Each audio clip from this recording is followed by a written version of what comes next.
Now, I'm not. I'm curious. Have you completely left the corporate plantation, partially left, or what stage of that process are you at?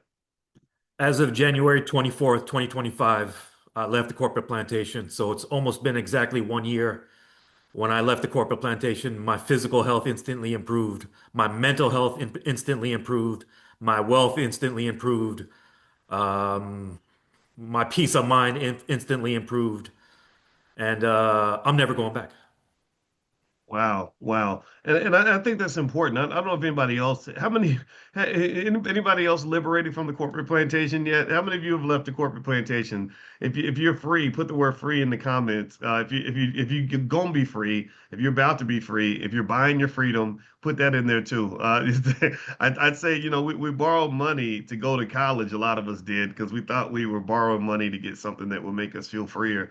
But I don't know if that works out for everybody, but I definitely know that I would borrow money to get freedom from the corporate plantation because there are so many mental and physical health benefits before you even get to the financial. In fact, I remember when I was quitting my job years ago, it was like I would have some months where I wasn't making a lot of money, but I still didn't want to go back because there were so many non-financial benefits of just owning my time again, and being able to focus on the things that I couldn't focus on before. And so I'm happy for you on that. I want to ask you a question that's more like a current events thing that's more of a fit for you.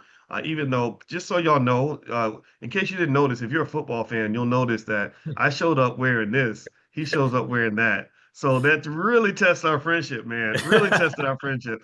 Because my heart got broken. My Buckeyes they got spanked in public by Miami. Literally, Michael Irvin's out there, and I'm a Cowboys fan. This man's out here with a belt spanking an Ohio State Buckeye. Just trifling, man. Just crazy.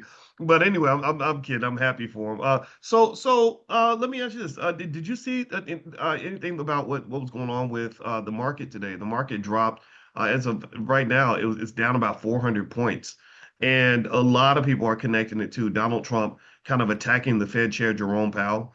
And that really questioning the independence of the Fed. I think he's filing criminal charges against Powell. When you see a market dip like that and this kind of chaos, as a person who's deep into stock options, what goes through your mind? To be honest with you, Doc, nothing. Nothing. I have the same approach. I have the same psychology every period. I lock in on what I'm doing. I'm too focused on what I'm doing to focus on what the next man is doing. So I'm gonna produce in any market condition. If the market's up, I'm gonna produce. If the market's flat, I'm gonna produce. If the market is down, I'm gonna produce. I have the same psychology, same approach, any market condition. Wow. Okay. So now what approach is that? I know that you're really deep into stock options in terms of using that as an income driver for yourself. Tell us about your approach. My approach is to send America to work. Okay. I'd rather tan on the beach. I'd rather work on my tan on the beach than work on that plantation. So what I Mm. do is I send all America's top executives to work. I send Jensen to work. I send Alex Karp to work. I send Elon to work. I send who else? Andy Jassy. I send to work.